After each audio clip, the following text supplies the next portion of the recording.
अष्टावक्र गीता अध्याय तीसरा। अष्टावक्रवासे।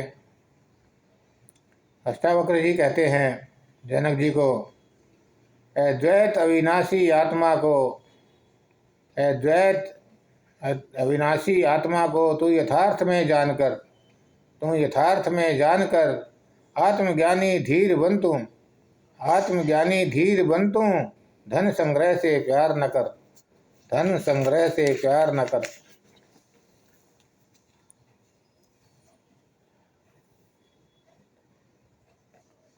अगर तू धन की आकांक्षा अपने अंदर पाए ही नहीं तो समझ लेना कि कुछ हुआ, अन्यथा कुछ भी नहीं हुआ।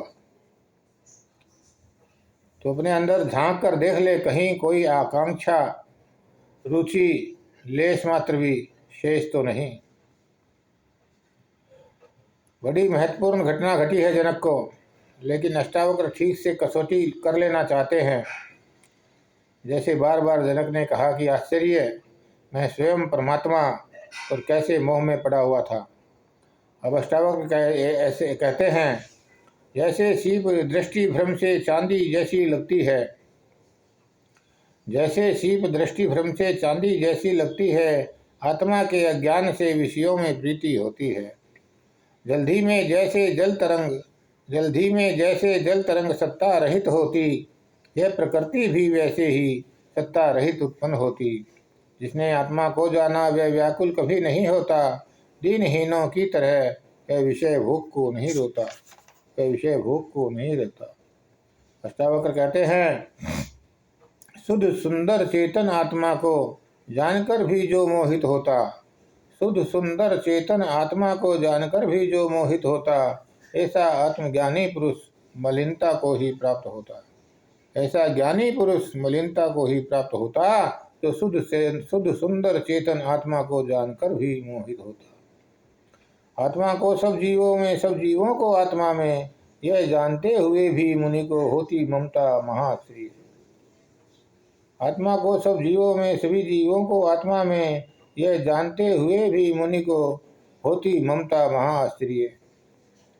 मोक्ष की आकांक्षा करने वाले भी संसार में भटक रहे हैं, मोक्ष की आकांक्षा करने वाले भी संसार में भटक रहे हैं। बातें मोक्ष की है, मन संसार में है। तो जरा सोच कर घोषणा कर जनक, एकदम जल्दी मत कर, क्योंकि यह चमत्कार तो किसी किसी को ही होता है।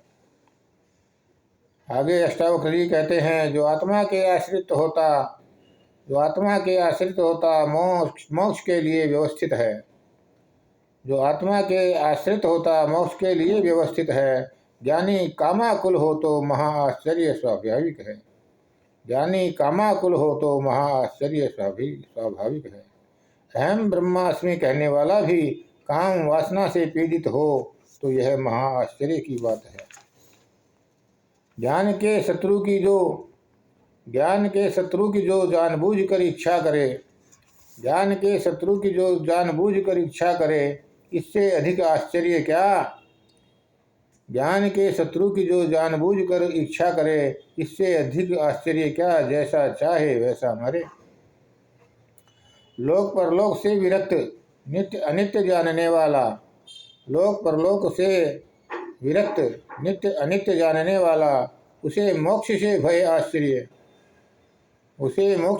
आश्चर्य, वही मोक्ष चाहने वाला। मोक्ष का चाहने वाला भी मोक्ष से वही भय करे, मोक्ष का चाहने वाला भी मोक्ष से डरे। यह आश्चर्य का तुझे पता है क्या। अष्टावक्र कहते हैं, तू आश्चर्य की क्या बात करता है। सुन, बड़े से बड़ा आश्चर्य मैं तुझे बताता हूँ। आश्चर्य यह है कि मोक्ष की कामना करने वाला महात्मा भी मरने से डरता है। वह मोक्ष को कैसे उपलब्ध हो सकता है। मोक्ष तो महामृत्यु है, आवागमन से मुक्ति है। अगर तेरे प्राणों में यह मोक्ष वाली बात उतर गई हो तो तुझे मरने को राजी होना चाहिए। अगर तेरे प्राणों में यह मोक्ष वाली बात उतर गई हो तो तुझे मरने के लिए राजी होना चाहिए, तुझे महामृत्यु के लिए राजी होना चाहिए। जीवन को उसी ने जाना है जो सदैव ही मृत्यु के स्वागत को तत्पर रहता है। उसे फिर संसार में आना नहीं पड़ता, वह आवागमन से छूट जाता है। ज्ञानी नित्य आत्मा को देख हर्ष या शोक नहीं करता, भोगों में या रोगों में कभी भी क्रोध नहीं करता। अपने तन को आत्मा से अन्य देहों जैसा देखता, अपने तन को आत्मा से अन्य देहों जैसा देखता, चेष्टा करते शरीर को जो आत्मा से अलग देखता, उसको प्रशंसा में हर्ष और निंदा में क्षोभ नहीं होता।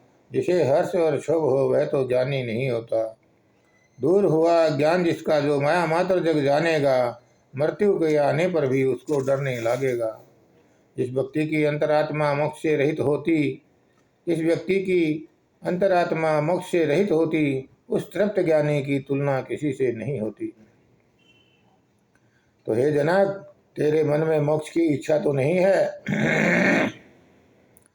अभी तेरे मन में मुक्त होने की आकांक्षा तो नहीं, जैसा कि तू कह रहा है कि हो गया, इससे तृप्त हो गया और कुछ नहीं चाहिए। अगर प्रभु तेरे सामने आ जाएं और कहे कि सुन जनक, तुझे क्या चाहिए, वर मांग, मैं देने के लिए तैयार हूँ, तो तेरे पास मांगने को कुछ होगा तो तू कुछ मांगेगा या यह कहेगा या अब मुझे कुछ नहीं चाहिए? ऐसा तू कह सकेगा बिना किसी अड़चन के? मन तेरा कहेगा कि अरे अब प्रभु कहते हैं थोड़ा सा मांग ही लो, स्वयं परमात्मा कहते हैं मांग लो, तो तेरा मन झोली तो नहीं फैला देगा कि सारी बातें अष्टावक्र कहते हैं ताकि जनक अपने को परख ले कि वह कहाँ तक पहुँचा है। यह दृश्य रूप जग मिथ्या ऐसा जानने वाला धीर, यह दृश्य रूप जग मिथ्या है ऐसा जानने वाला धीर, पाने और त्यागने योग्य कुछ नहीं देखता वह मति धीर, पाने और त्यागने योग्य कुछ नहीं देखता वह मति धीर। अंतःकरण से त्याग दिया विषय वासना को जिसने, दैवी योग से प्राप्त भोग में सुख दुख नहीं माना उसने। भोगों से खेलता हुआ ज्ञानी मोहित नहीं होता, भोगों को चाहने वाला मूर्ख निर्लिप्त नहीं सोता। आत्मज्ञानी धीर पुरुष भोगों से लिप्त नहीं होता और जगत से लिप्त मूढ़ ज्ञानी समान नहीं होता। जिस पद की इच्छा करके सब देव दीनहीन दिखते, उस पद पर स्थित होकर भी योगी हर्षित नहीं होते। जैसे आकाश और धुएं का कोई संबंध नहीं होता, आत्मज्ञानी धीर का पाप पुण्य से कोई बंधन नहीं होता। आत्मज्ञानी धीर का पाप पुण्य से कोई संबंध नहीं होता। जिसने इस सारे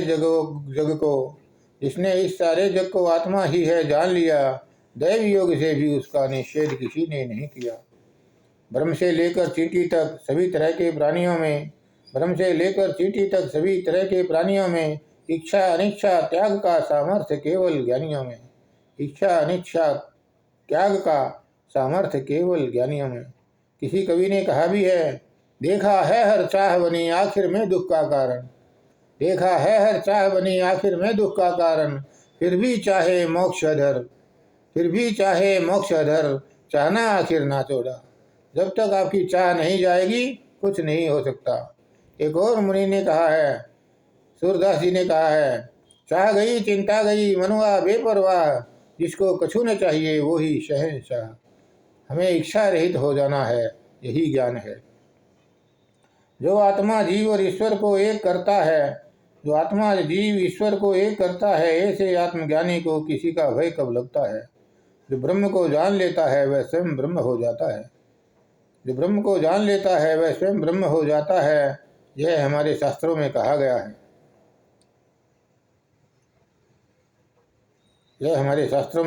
है। शास्त्र कहते हैं जो ब्रह्म को जान लेता है वह ब्रह्म ही हो जाता है। कृष्ण कहते हैं जो मुझको जान लेता है वह वासुदेव ही हो जाता है। यह समझ लेने जैसा है। धन्यवाद।